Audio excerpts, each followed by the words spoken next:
Good evening, and welcome to the 6th Annual Conference on Help, Healing, and Hope After Loss. My name is Elizabeth Siegel-Cohen, and I'm the manager. Can everyone hear me? Good.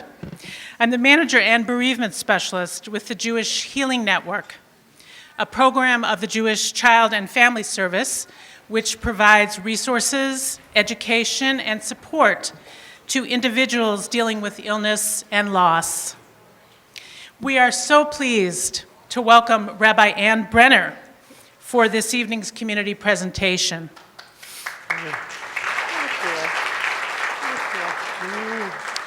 This conference also includes a professional training component on grief and loss. This past week, over 160 professionals spent the morning learning about children and grief with Judith Schiffman, who is the director of the Bar Harris Children's Grief Center. Judith, where are you? Judith, can you stand? There's Judith. This conference is generously supported by the Lauri S. Bauer Foundation for Sudden Loss. I would like to acknowledge the founder of the foundation, Scott Bauer. Scott, could you please come up and say hello? We want to express our appreciation for all the foundation does for the bereaved in our community. And Scott shared with me that actually this evening and today is the birthday of Scott's beloved wife, Lauri. And Lauri died how many years ago, Scott? 7.5. 7.5 years ago. Who's counting? And Scott took his grief and his sorrow and he turned it into something fantastic. Do you want to say a couple things? Or not? Sure. Okay, great. Sure. Thank you, Elizabeth, and thank you all for joining us. This event seems to grow every year, and obviously it's because of the hard work of Elizabeth and her staff and finding amazing presenters. Rabbi, I can't wait to hear tonight. And just want to thank everybody for coming. And like Elizabeth said, when my wife passed away, we didn't know really where to turn, but we wanted to do something good. And it's that old adage of kind of making lemonade out of lemons. So that's what we did. Here we are tonight. Welcome, everybody, and I hope you really have a meaningful evening. Thank you.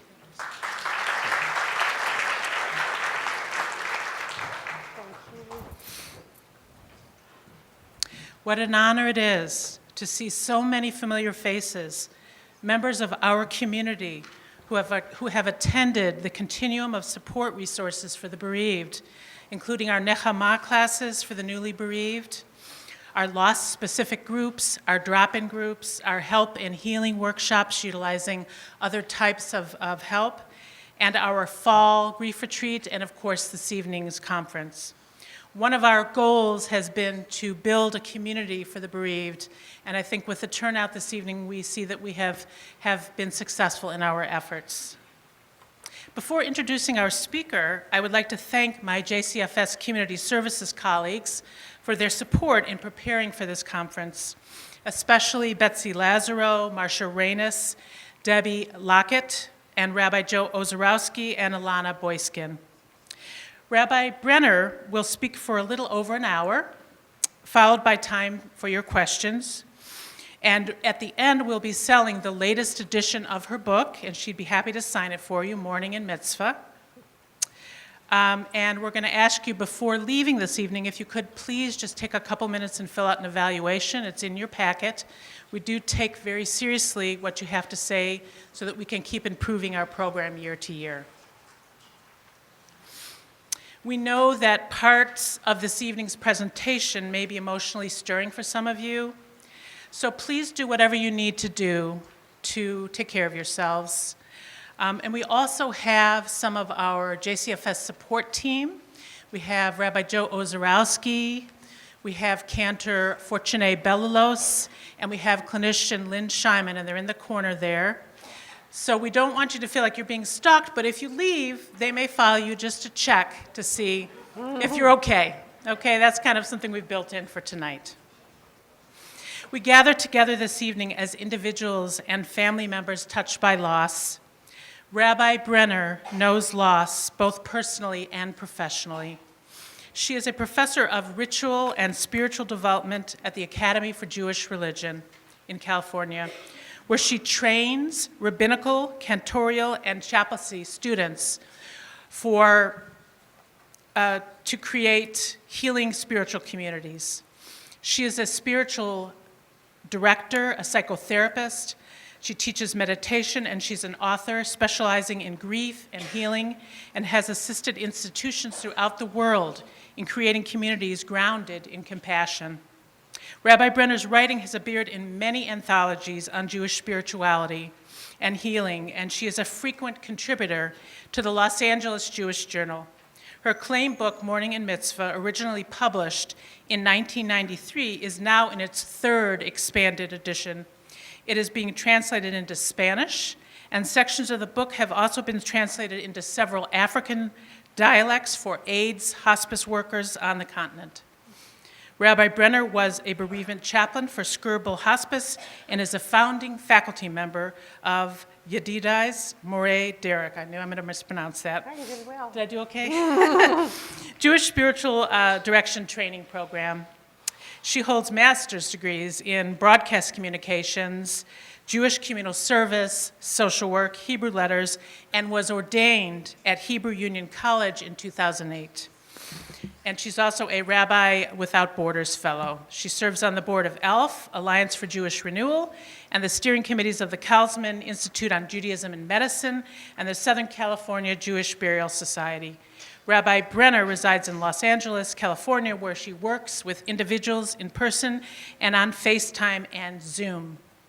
Please give me a warm welcome to Rabbi Ann Brener.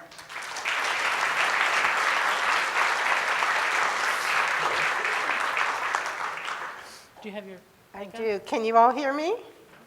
And thank you so much, Elizabeth. Can you see me? I'm going to try to do this seated, even though it feels unnatural, but I think I have to, so forgive me. If you can't hear me or see me, just raise your hand and we'll see what we can do. I like to say that I'm here against my will, and that I bet you are too.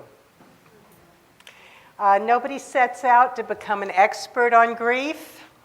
I often say, here I am to do the thing that people are most afraid of, speaking in public about the thing that people most don't want to speak about, death. But here we are. And in being here, we are reverencing what Ecclesiastes tells us, which is that it is good to speak about death because it is the way of all people. So many of us have been initiated, and that's why we're here. My students have heard me quote one of my teachers, Rabbi Jonathan Omerman, who said, everybody's always looking for the right answer, but what we need are better questions. And the best question of all is, what is the question for which your life is the answer? What is the best question for which your life is the answer? So we all know the phrase, it was borrowed by John Lennon from the philosopher George Santayana.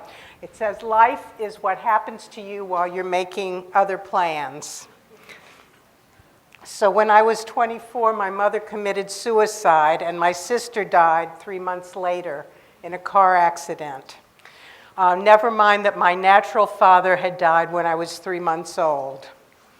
So, it was pretty clear what the question was, that my life was the answer. I was going to have to learn to deal with grief. All of you probably know, it's a very famous Zusha story, Reb Zusha, who said, they're not going to ask me when I get to the pearly gates why I wasn't a better Abraham or a better Moshe. They're going to ask me why I wasn't a better Zusha. So I better try hard to be a better Zusha. And while I tried to run from my experience going off to Mendocino County in Northern California to be as far away from what had happened to me as possible, but as they say, wherever you go, there you are. And I couldn't escape. So to say it simply, our lives can teach us lessons. In this process, we have two choices. We can deny the learning and hold fast to our original vision of ourself and the way it ought to be, or we can let our history be our teacher. And it is the latter path that yields wisdom and understanding. Oh, I forgot to start my clock.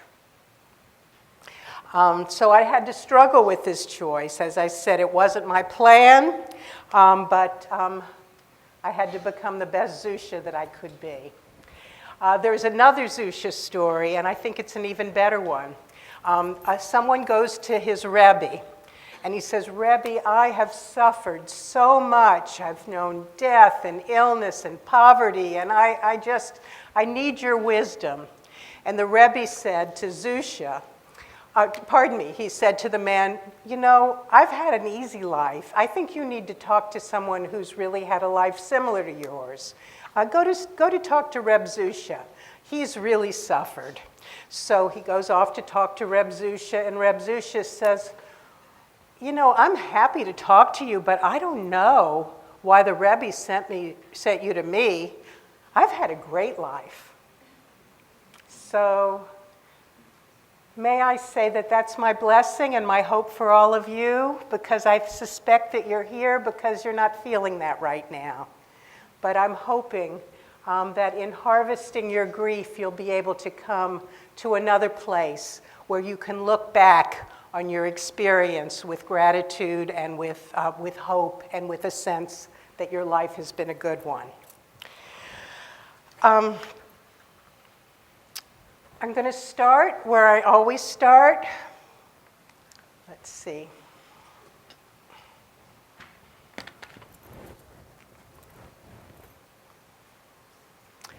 So here we have the Temple Mount.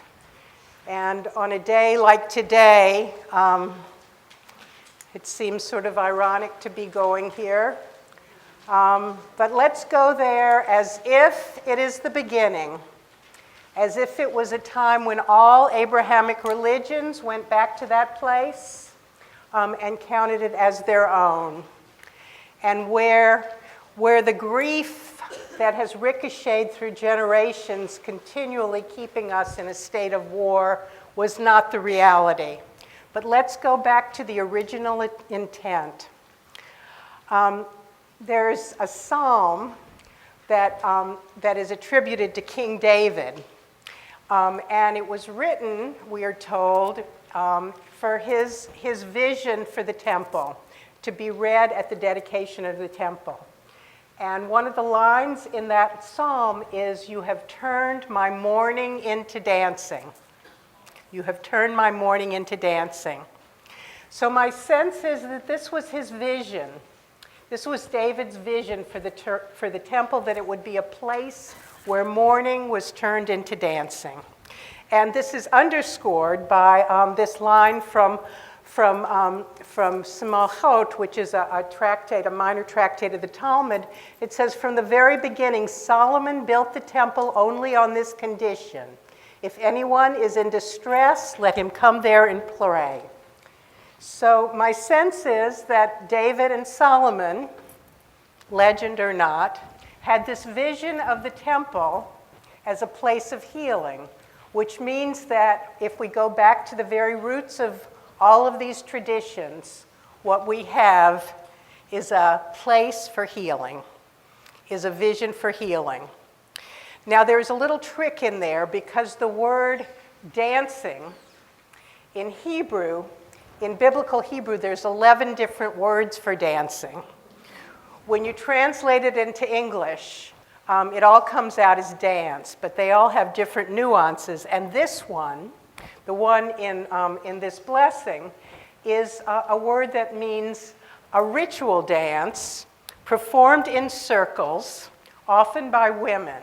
It's the same sort of dance that was done by the women after the crossing of the Sea of Reeds, when they came onto dry land. So it can be a dance of celebration, a dance of healing, but it's a ritual dance. So my sense is that when they envisioned the temple, they envisioned a place for rituals of healing. And so in the last maybe 20, 30 years, we've begun to see, and I think that the ordination of women has contributed to this, we've begun to see in our tradition a shift in some of the rabbinical and the clerical leadership, where we have more of a healing. We have healing centers all over the place now, because we are really returning to this initial sense of what our tradition was all about. So I want to show you what it was like, because there's another line from Smachot. A mourner who enters the Temple Mount may enter and walk around to the left. They would then say to him, "May Hamakom, the one who dwells in this house, also known as God, comfort you." Who are they who circle to the left? A mourner, an excommunicant, one who has someone sick at home, and one concerned about a lost object. So what I want to do is to imagine what it must have been like for people to come to the Temple Mount.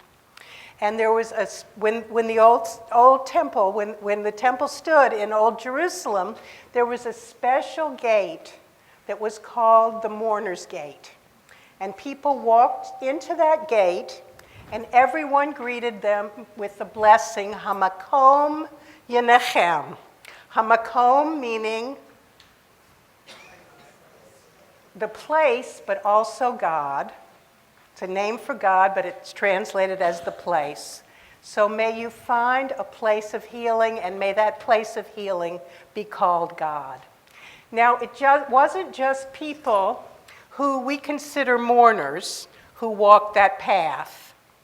According to this, it said, as I read before, who are they who circle to the left? A mourner, an excommunicant, one who has someone sick at home, and one concerned about a lost object. So what that means is that in today's terms, the people who would be walking the mourner's path would be a mourner, one whose role in the community had changed, one dealing with illness, and one concerned with a lost object, which would be a financial change in their life. So let's just see what that would look like. So here's what I want you to do. I'm going to stand for a minute to give these directions. Easier said than done.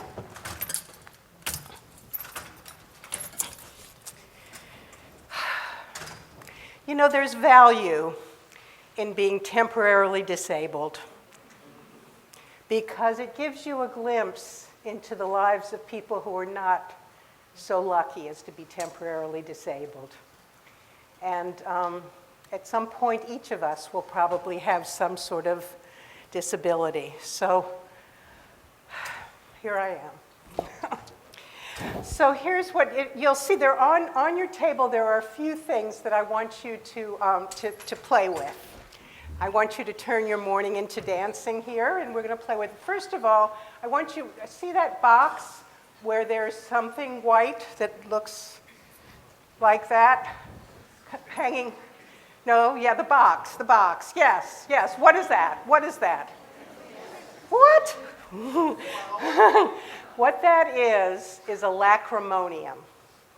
A lacrimonium is a holy vessel for catching tears. I first read about it in a biography of Eleanor Roosevelt. Her cousin Teddy went to Egypt and brought her back one when she was a little girl, because she cried a lot. She probably cried a lot as a big girl, too. And when I joined Temple Israel of Hollywood, where I belong now, there was some Roman glass in a cabinet in the synagogue, and it said, This is from the year 100, and people would take it and they would cry into it. It would hold the tears of those who were mourning Jerusalem and the temple. And the belief was that when it was filled with tears, the Messiah would come. There's a heavy evaporation rate in that part of the world, so it's going to take a while. But the sense that tears are holy is something I really want you to hold on to. So I would like everyone to take a Kleenex, or a lacrimonium rather, and you're not obligated to use it, but you never know. So be prepared. So there's also on your table, there's a basket. And in the basket there are ribbons. So here's what I want you to do. Not everybody's going to take all the ribbons, but some of you will take most of them. So if you are actively mourning someone, if this is the first or even the second year of mourning, I want you to take a black ribbon. And if it is a yard site or the anniversary of a diagnosis or a birthday or some other date on the calendar that is tugging at your heartstrings, take a green ribbon. And if you're one of those people who would have been walking the mourner's path in the temple, if you're one of those people who are in the midst of some sort of profound transition in your life, it could be physical, it could be illness, it could be a change in your role in the community, it could be a financial change, it could be someone's illness that you're dealing with, take a blue ribbon. You with me? Sure, I'll keep repeating it. Black is if you're actively mourning. Green is if it's the anniversary of a date that is significant to you. Blue if you're in the midst of some sort of profound change.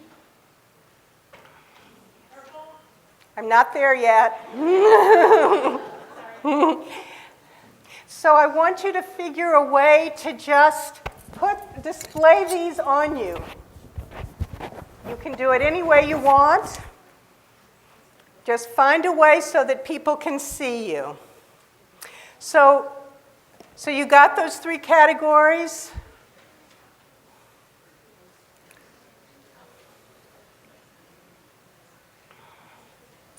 So as the people came into the temple courtyard, they would be met by others who would look at them and they would say, as it said in the text I read, Hamakom Yenechem.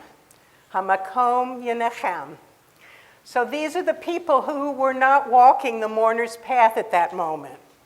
So if any of you have been at any time in your life, now or other times, if you've been on that path, if you would have taken one of those ribbons and you are no longer on that path from that time, I want you to take a purple ribbon.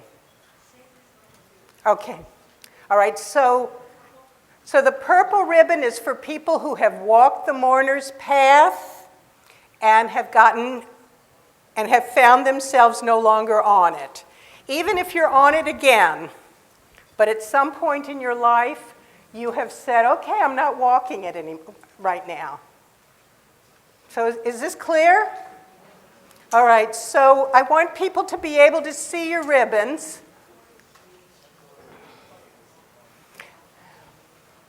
So let's turn this into dancing.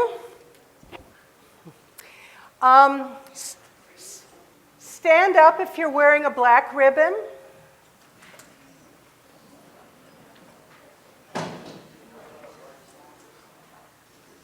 God bless you. There's a lot of you. Stand up if you're wearing a green ribbon or a blue ribbon. All stay standing. And stand up if you're wearing a purple ribbon. Okay, so All right, clearly you all have come to a lecture on grieving and mourning, so, it wouldn't be such a surprise, but I can tell you that when I've given a lecture and people have not been here for that reason, same numbers. So you can sit down. So what does that tell you? What does that tell you about what is really happening in a community?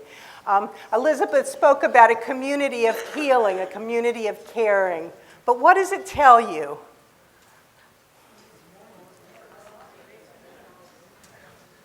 I hear murmurs, but we all have grief. There's a quote, and some people credit it to Plato. I prefer to credit it to Philo of Alexandria, but what can I tell you? It says, "Be kind. Everyone is fighting a great battle." I wish that we wore ribbons. I wish that the world could see how many people are suffering at any one time, because I think that it would shift the culture. I think we would be a little more kind, a little more patient. I think it would change things, because we would recognize that we're not the only ones suffering, but also that other people are also suffering, and that we need to be aware. We need to be aware.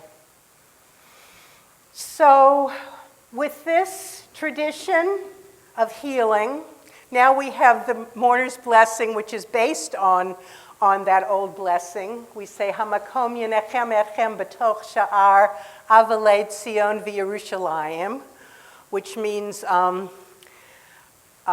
may you find a place of comfort, also known as God, in the middle of the remnants of who mourn Zion and Jerusalem. And I think there's a lot of opportunity to dance with those phrases, because I think that it's telling us, first of all, that we're all remnants. We're all remnants of that community of caring. We all carry a little piece of it inside of us. And it also says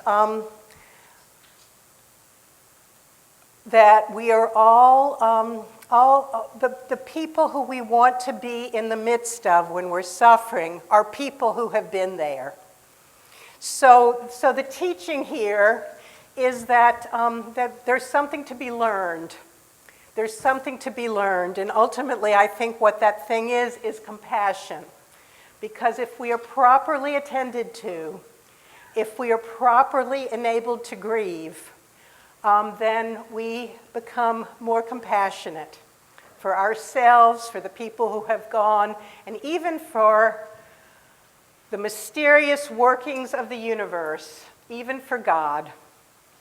And so that's what the work of grief has got to be. And so I'd like to hopefully take you through some of those stages. Please bear with me as I change my levels here. It's a little different than anything before. So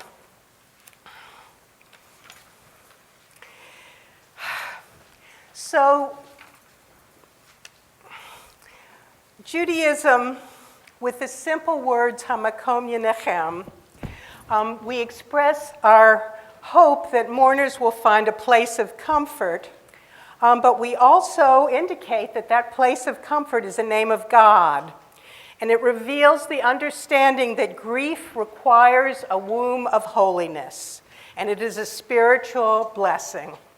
The blessing was offered by those who came panim al panim, face to face, which also means soul to soul, with those who walked the mourner's path. This supportive but non-intrusive intervention is echoed in the prescribed Jewish mourning rituals, and comforters are instructed to quietly and simply offer these words of blessing. And while it's rarely observed, we're supposed to be quiet in a house of Shiva as well. That need for silence, that need for us not to define it for somebody else. There's so many words in Hebrew. There's so many different names for God. And that the one that we invoke on behalf of mourners is Hamakom, the place, I think is so profound, because it says, you're going to have to find your own way. Let us surround you, let us create a womb for you, but it is your grief, and you will process it in your own way. So,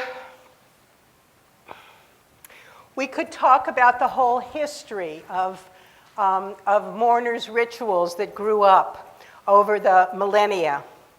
But it appears that after the First World War, when there was just so much grief and so many people to bury, many of these rituals fell away. And it took Elizabeth Kubler-Ross to force us back into talking about grief. So what I'm trying to do, what I've been trying to do here, and what I'm going to do tonight, is to create a new mourner's path. Elizabeth Kubler-Ross gave us the path of the psyche, a therapeutic path. I stand on her shoulders. She gave us a language for discussing grief. However, the work that she did became distorted because people are so uncomfortable talking about grief that they failed to appreciate a lot of the compassion, the fact that the way in which what she was saying was not linear at all. In fact, she was very clear. She said, most of my patients have exhibited 2 or 3 stages simultaneously, and they don't always occur at the same time. I mean, they do sometimes occur at the same time. So this prescriptive, linear mourner's path, what it did was it gave people who were so uncomfortable talking about grief, it gave them a crutch. And they calcified it. They turned it into something that was diagnostic. They turned it into something that was set. Mourners began to question themselves, like, what's the matter with me? It's 10 minutes. Why am I not angry? They began to think that they were supposed to go step by step. And they began to not experience their grief in their own macomb, but to be looking from the outside in instead of from the inside out in defining what their experience was. So her 5 stages of grief, which have just become, so revered, really turned into something very different than her intention. Because people, let's face it, the subject makes people anxious, and so people wanted to find certainty, and they latched onto it.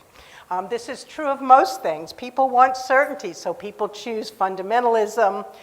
They yearn for certainty in so much, especially when dealing with death and what comes in its wake.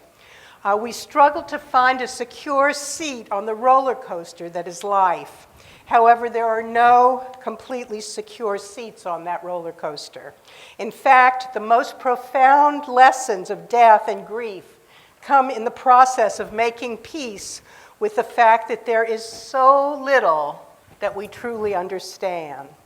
So in light of the terror of the unknown and seeking something to hold on to, those who mourned and those who sought to help them latched onto these stages. The apparent precision of the 5 stages were taken, as I said, as prescriptive, linear, and absolute. And they were reduced to a 5-word cartoon.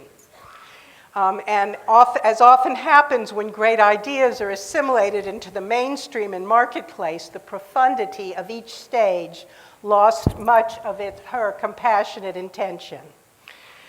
They were used to diagnose people rather than to humanize the experience of death and dying. And this frequently denied people the uniqueness of their path. So mourners began to look at as if it was scripted, and it robbed them of the growth and the wisdom that can be mined in that dark place of mystery in which Hamakom Yenechem might be encountered.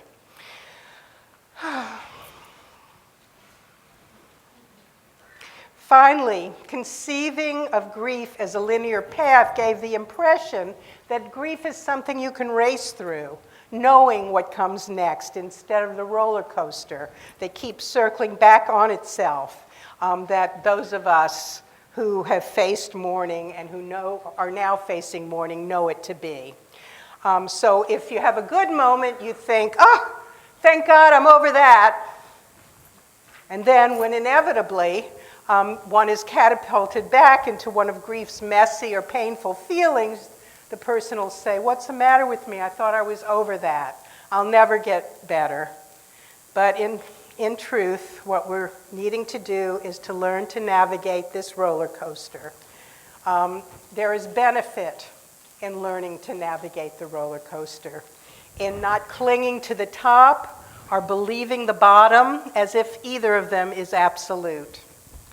When we slow down and linger in the darkness, there's a lot that we can learn.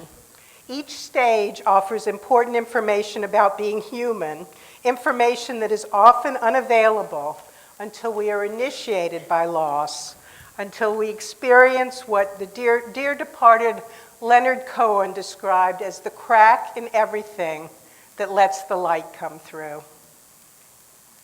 The crucible of grief is the place, the makom, for the refinement of the human soul. It is a place where we confront our finitude and learn to number each day. It is the place, grief, as was known in temple times, is a holy path.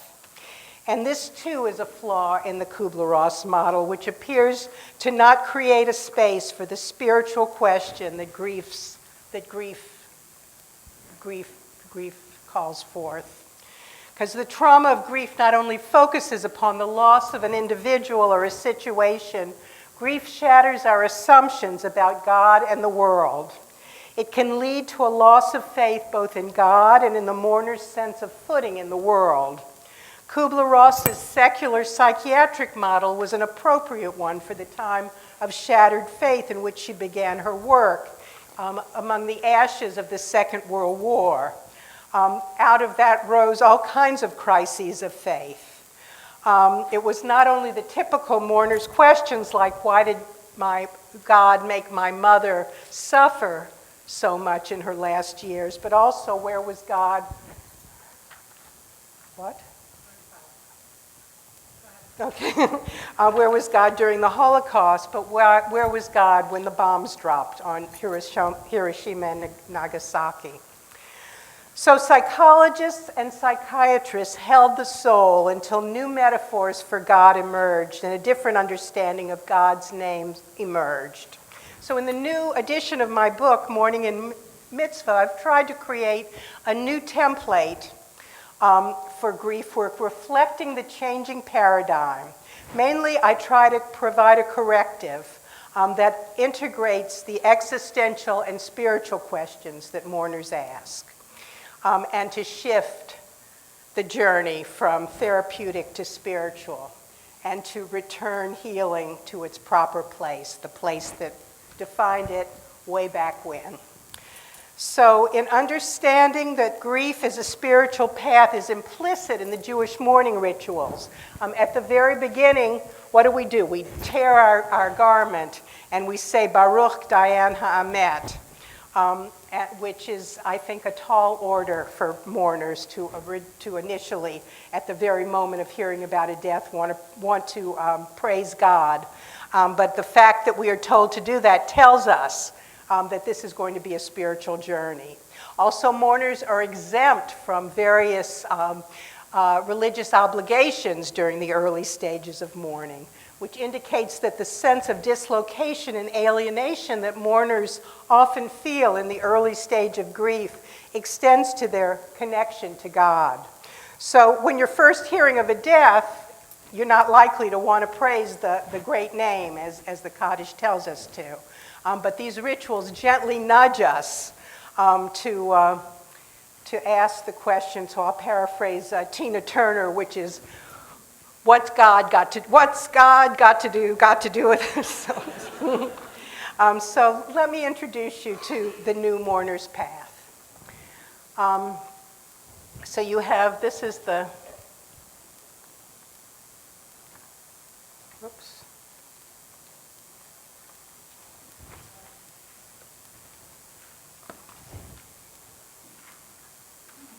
Wants to stay in the temple. Okay.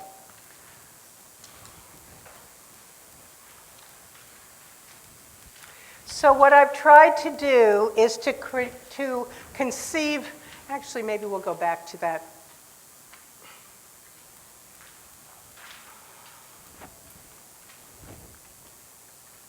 What I've tried to do is to conceive of grief as a wilderness. It parallels the journey of the Israelites from the slavery in Egypt, Mitzrayim, which in Hebrew means narrow place, to the promised land of expansive fulfillment. And I'm going to share with you this new map of the wilderness. Grief is a wilderness. It is mysterious and uncharted, and it leads both from our collective and our personal Egypts to the promised land. And while we are in the wilderness, Bamidbar, in the wilderness, we find words just like our ancestors in the wilderness were given the words of Torah. In Hebrew, there's an etymological connection between the words for wilderness and speak, Midbar and Medaber. It was Bamidbar in the Sinai wilderness, as I said, that the Torah was given. And it is in the wilderness of grief that mourners must literally come to terms with a specific loss and with a God that causes suffering and with what it means to be a human on a planet where living things die. Just as in the Bible, where the gleanings of the journey Bamidbar, which is the book of Numbers, are articulated by Moshe in Devarim or Deuteronomy. It is in the wilderness of grief that we find our mouths.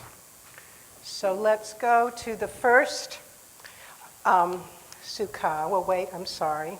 One more thing. So what I've done is I've taken each of these stages of grief, I've kind of played with them a little bit, and I've given them holy Hebrew names, because I want to say that each step on the mourner's path is a holy place. And not only that, I have conceived of them as Sukkot. We all go through these experiences, and if we do, they will not last forever. However, the experiences in each of these stages of grief is commanded and temporary. So tell me, commanded and temporary, what does that thing remind you of?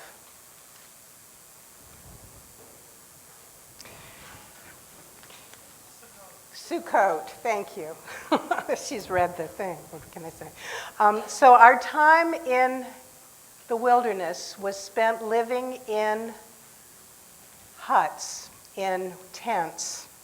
And Sukkot is the fall harvest holiday in which we're commanded to temporarily live in huts constructed in commemoration of the tents the Israelites lived in during the journey through the wilderness.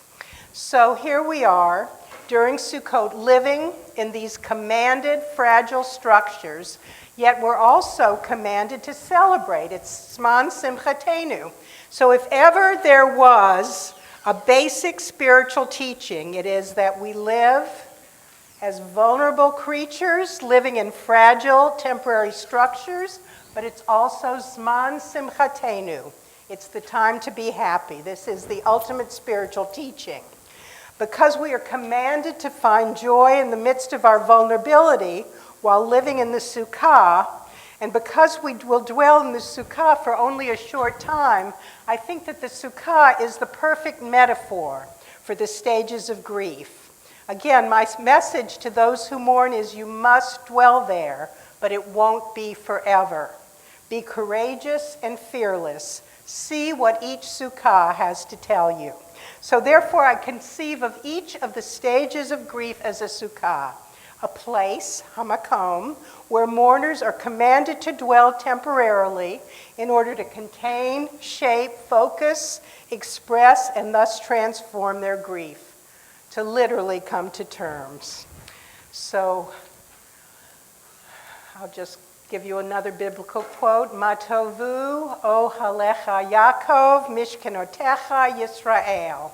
Within each of the mourner's sukkot, there will be a tool to turn each of these tents, these stops on the path, into holy dwelling places. In the book of Numbers, you know the story. Bilam, the sorcerer, was hired to curse the Israelites, but came up with this blessing instead that said, "How good are your tents, your holy places of dwelling, Israel." And so Jacob is turned into Israel, and the ohel, the tents, are turned into mishkans. So may I be so bold as to say that just as Bilam's intention to curse turned into a blessing, I hope to transfer the mourner's experience in each sukkah. It's my hope is that for all who mourn, that we will be able to turn each tent into a tabernacle, a temporary shelter to endure the terrifying unknown, into a holy dwelling place for God's presence. So I've chosen that metaphor of the sukkah, and with great audacity, I've taken Hebrew words to define the experiences. But each of these stages I see as energetic vortexes within which one learns to catalyze the growth process and embrace a different aspect of the sacred human journey. So let me, before I take you into each of these sukkot, I want to tell you the assumptions. Mourning is a process. Each place on the mourner's path is but one of the sukkot in which we dwell temporarily on this path through the midbar, through the wilderness of grief. None of these stops on the mourner's path is pathological. We're treating you here, we're meeting you here in community, not in some hidden office. We don't want you to think that your appropriate reactions to grief are an illness. Grief is not pathological. Each stage is holy and provides essential and healthful lessons on the nature of the human condition. And the goal of this work is not to come to terms with death. It's to come to terms with life and to dwell in holiness at peace with the paradoxes of what it means to be human. So I hope that you can gain the courage to say, Hineni, I am here, and to visit each of these sukkot with me. Too many. So this is the first sukkah. It looks familiar to many of you, I'm sure. So what do you see there?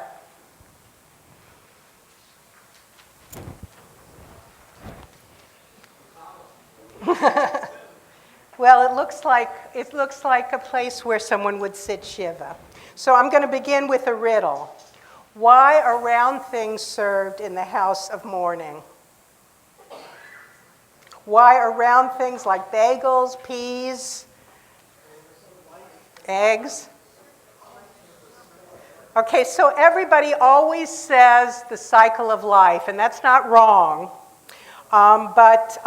Because that speaks of the universality of the human experience, but tradition tells us two other things. Like the pea, sorrow rolls. Today's mourner is tomorrow's comforter, and today's comforter is tomorrow's mourner. Recognition that we're all in this together. Then there's another wonderful thing. The pea and the lentil, like the mourner, have no mouth. And it is in the house of mourning that the mourner begins to find his or her mouth. So, in the early days, I'm going to read from the book. Hold on.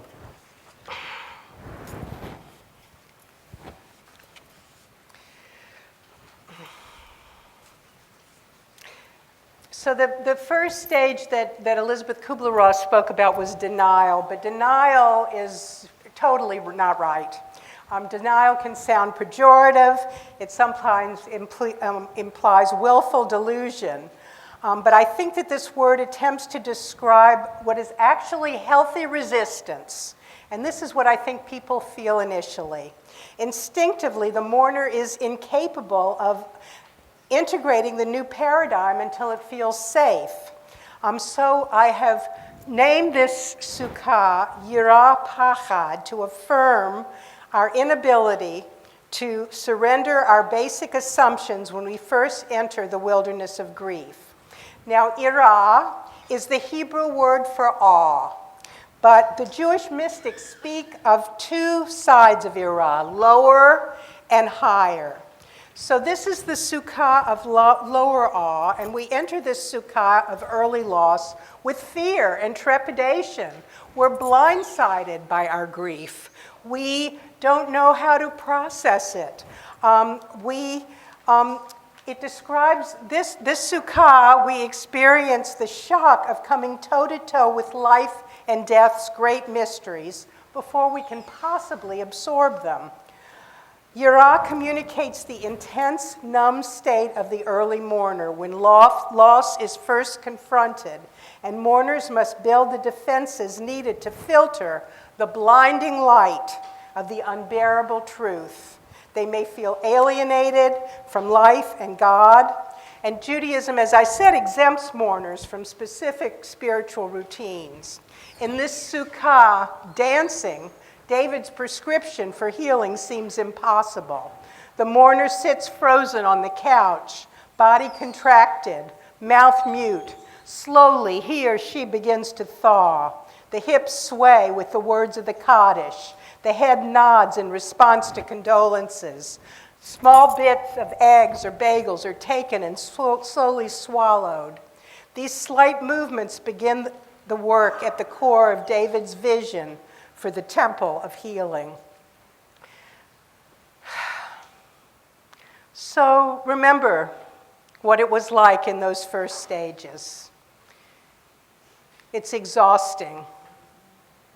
It's exhausting. Nobody tells you how exhausting grief is.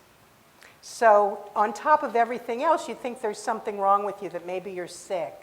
But what's happening is every cell of your body has to accommodate itself to an entirely new set of assumptions. And it's work. And it is exhausting. So once the comforters have gone home,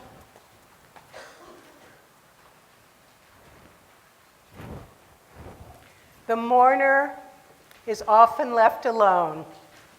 So imagine yourself in this room.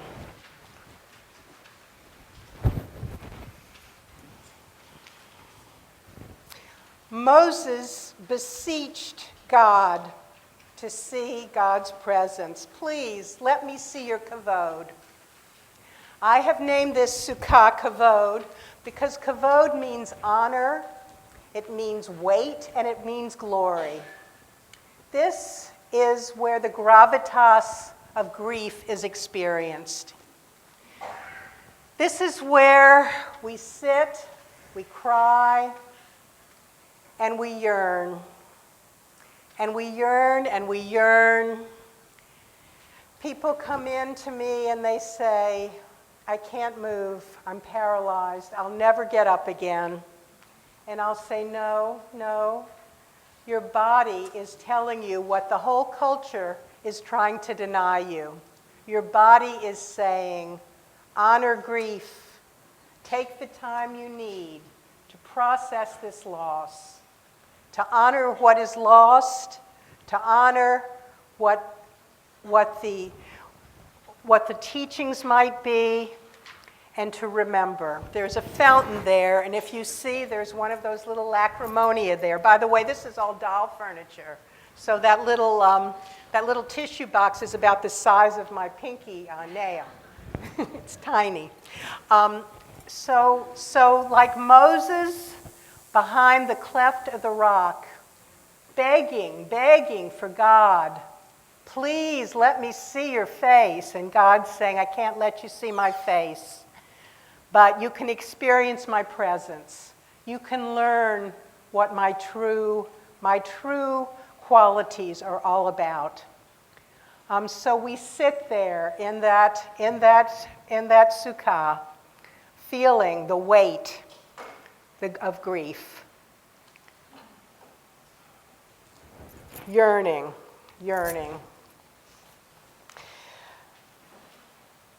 Mourners merit this contemplative time of the broken heart, yet they resist this gift because it hurts to reside in Sukkot Kavod, where tears fall. Once I begin to cry, they agonize, the tears will never stop, but they will. Pain has a size and shape, a beginning and an end. Feelings that find expression change, and that change is the process that brings transformation. In Sukkot Kavod, those tears water shattered and contracted hearts that are like seeds in winter. Tears soften hearts that have been turned to stone so that they can love life again. With its painful and palpable yearning, burdensome sadness, and frequent despair, it can feel in this sukkah like a bout of clinical depression. But why, oh why, would we give a name that is a clinical diagnosis to something that is so appropriate and essential to grief?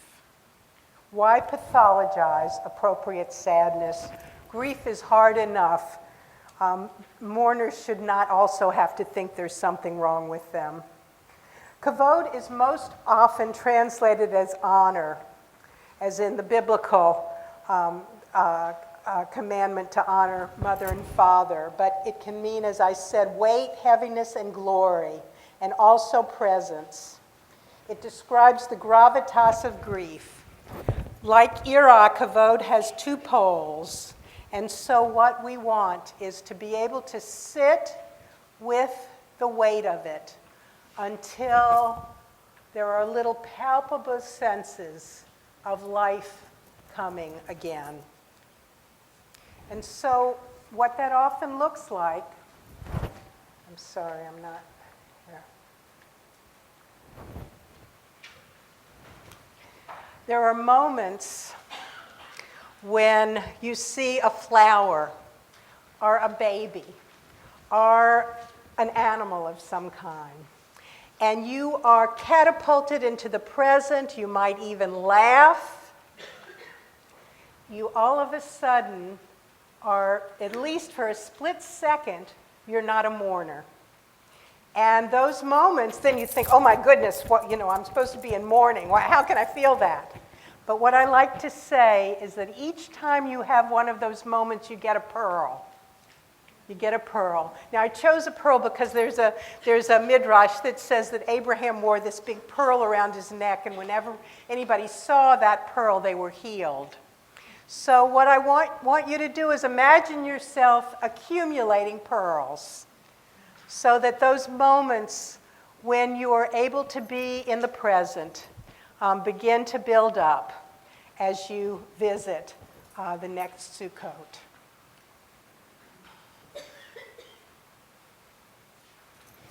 So what's the first feeling that can make it through the weight of Sukkot Kavod?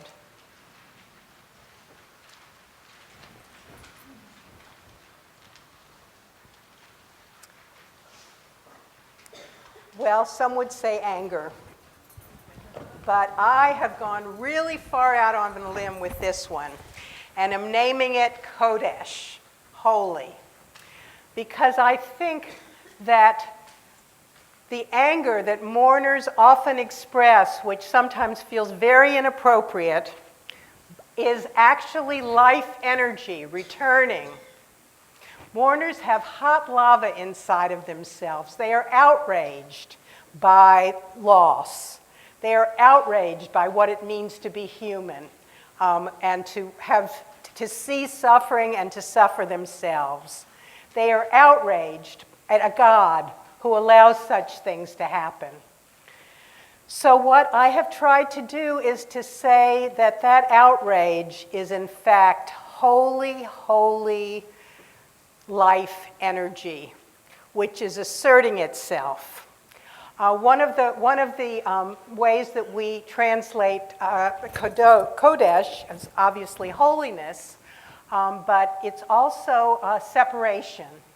And it is with anger that we begin to reconstitute our boundaries, to recognize that we are in fact still intact, that we are people that still continue to have, to say to the world, this is acceptable, this is not acceptable. And so with all of the energy that begins to assert itself, we face life, and sometimes we can come off a little bit, not so nice. But we're saying to the world, I am here, these are my boundaries, this is unacceptable, and I want to be treated appropriately. So what I've done here is I've taken images from the temple.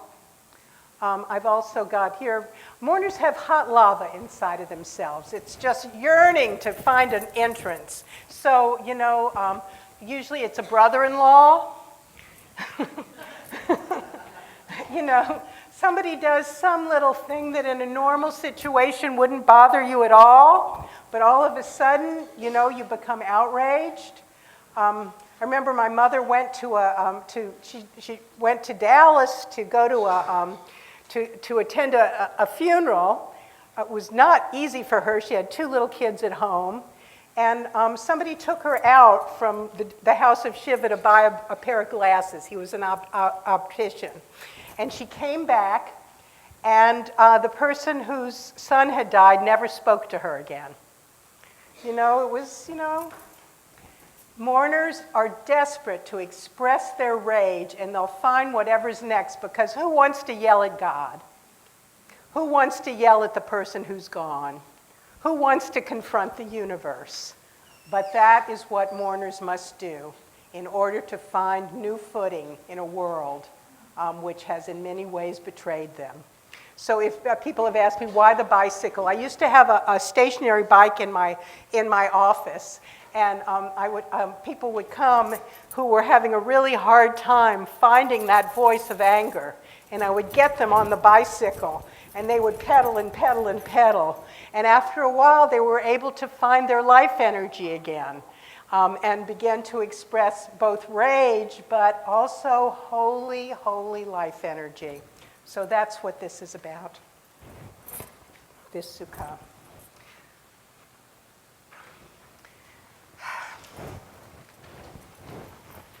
So Sukkot Yisrael, the mourner has confronted grief's existential outrages, and the process has redefined his or her boundaries. As with in this Sukkot Yisrael, the mourner continues to wrestle with the forces at the core of the universe. But now the struggle is not fueled by anger, but by hope. So as you know, Yisrael means Israel, but it also means one who wrestles with God. So one of the important things that we need to do when we have come through our rage, when we have come through our tears, is to find partnership once more with the forces of life and death, with God, with the universe. So Yisrael, you all know the story of Jacob fighting with the angel, or the Ish, the mysterious being, and triumphing. And then the Ish says to Jacob, "What is your name?" And he says Jacob, and he gives him a new name, Yisrael. So that's what, in some ways, we become. We find a new partnership with holiness. We find a new partnership with the universe, with God. And we begin to feel the presence of the person that we've lost. The hardest thing that mourners do, that mourners have to do, and they have to do it when they're beginning to sit in Sukkat Kavod and they are yearning. What we ultimately have to do is turn the physical connection into a spiritual connection. And we rage against that. We cry and we rage. And then at some point, we're able to make peace with it. And when we can make peace with that, and it's a tall order because we sure don't want to do it, but once we do, we begin to be able to make peace with what has been given us. We begin to have a new relationship with life and with the person who has died. And again, it's the hardest thing we have to do. You know, we yearn for the touch, we yearn for the smell. At some point, we have to surrender that and find a new connection, a new partnership with them. So this is what happens in Yisrael, Sukkat Yisrael. Yisrael is, of course, in this tent, mourners strive to establish a partnership with something outside of themselves. Two especially difficult things for humans to face. One is the sense that they are powerless over the force that runs the universe. The other is the fact that God's judgment is, at best, hard to discern, and at worst, non-existent. Initially, in Sukkat Yisrael, the mourner strikes deals in order to stave off these bitter truths, as well as the inevitability of the loss he or she is facing. It is here, after jockeying to find some dominion over these existential questions, that the mourner works out a new relationship to God. A woman whose husband died, the wife of a policeman who died at the World Trade Center in 9/11 said, "You lose your faith, but you get a whole new relationship with God, and you get a whole new relationship with the person that you're missing." People will do or believe almost anything to avoid feeling powerless.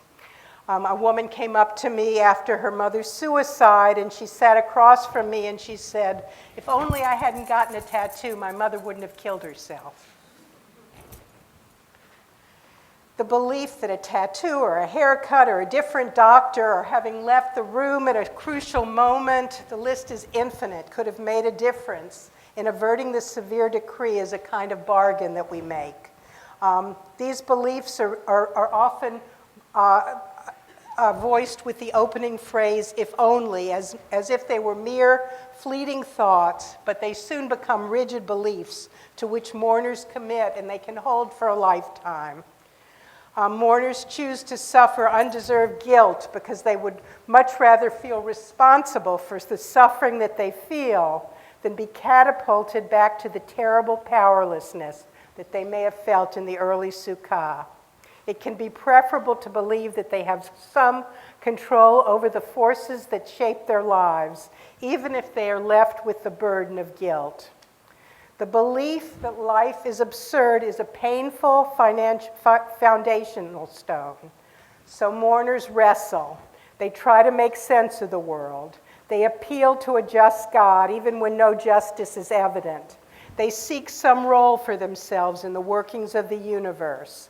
Like Job, they raise their voices in an effort to call forth a God who will offer, if not justice, at least an explanation. And in so doing, they continue to redefine their understanding of the universe and of their relationship with holiness. Humans struggle to find sustenance on this planet where terrible things often happen, and within Sukkat Yisrael, mourners wrestle to find partnership with that holiness. Jewish liturgy encourages us to present our struggle to God as we reclaim our place on the earth. Every day we say petitional prayers. This is what it was like for me in Sukkot Yisrael. In the years after the deaths of my mother and sister, I became a gardener. I learned about organic soil improvement and made an elaborate chart of companion plants. I planted seedlings close together so they could protect each other against garden pests and diseases. I concocted natural pesticides from mixtures of garlic, vinegar, and Tabasco, with left a residue on my vegetables so strong that I could harvest a salad that was already dressed. Radishes were among the first seeds I put in the ground. They promised an early reward for my efforts, guaranteed to sprout within the week. I remember the anxiety that followed sowing those seeds. Nervously, I counted the days with little faith that I could soon see life coming out of the ground. My friends native to the rural area to which I had escaped in a vain effort to run away from my history laughed at my lack of faith. None of us understood that my anxiety over the birth of these radishes reflected my shattered faith in the life process as a result of the deaths of my mother and sister. Planting vegetables had been a bold step back into the river of life. That summer, I harvested much of my menu from my own garden. From that, I learned that life continues, even in the face of death. It was still possible to find partnership with the forces of life. Like Jacob, I had wrestled with the great mystery and had prevailed. I left Sukkot Yisrael with a sense of partnership with God, also known as the great mysterious unfolding of the universe. So these are the Sukkot. There's one more. And what I think I'd like to do is take a little break and turn it over to you for a little bit. I'd like you to look at the Sukkot we have spoken about and to see which one of them resonates with you, and then to find someone at your table that you can speak to about that Sukkah and about your experience in it. And then when we all come back together in a few minutes, I will take you to the final Sukkah. And we will see what it's like to come to a place of higher awe. So what I'd like to do is just to take you to the final Sukkah, and then I'd like to open, if you have some questions, I'd like to make it possible. The final Sukkah has, in some ways, the same name as the first one. It's Irah, but it's Irah b'Yehuda. It's higher awe. It's the awe that Rabbi Abraham Joshua Heschel speaks of, radical amazement. At some point, you realize you've got a whole necklace of pearls. You don't know how you got there. It feels amazing. Doesn't mean it's okay. I don't use the word acceptance because I think that's not, how can we ever accept? But at some point, we can make peace. We are bumped to a place where we recognize, just like the people who walked the mourner's path in the temple, that this is the human condition. We're not alone, and that in fact, what we've learned about grief is something that we can share with others, that we can bring hope and healing not just to ourselves but to other people, that this is an essential part of being human. And so we don't feel, when you first experience grief, you're knocked in the stomach, and it's all about you, and that's absolutely appropriate. But at some point when you've walked the path long enough, and sometimes you need a walker, When you've walked the path and allowed yourself the gift of all these places on the path, all these mekamot on the mourner's path, and you've visited them enough times that you've become fluent and comfortable with the emotional experiences that they represent, you recognize that they're not so frightening. You know that there are times when I just know, okay, I need a good cry, and I know I'm not going to cry forever. Or sometimes, you know, I take out this song that I have that John Lennon wrote about Richard Nixon, and I play it, and I get my anger up, you know, and then I move to another place. I mean, that's what happens when we feel. The feelings take us to another place. So at some point, we become comfortable enough with each of these holy dwelling places that we trust them and we trust ourselves to go into them. And then we have moved into a place of higher awe, where we can say, Manorah hamakom hazeh, God was in this place and I did not know. Where we can think, my goodness, I'm here, I have survived, I have made it. As I said, I didn't choose to be here, but here I am. And hineni. And what can I do to help others? So when we get to that place, then we know that we have walked the mourner's path. We are the people with the purple ribbons. You know, one of the names for ourselves is Am Segula, which means treasured people. It could also mean purple people. So I just thank you, and I would like to hear some of your experiences, and then maybe we'll sing something together.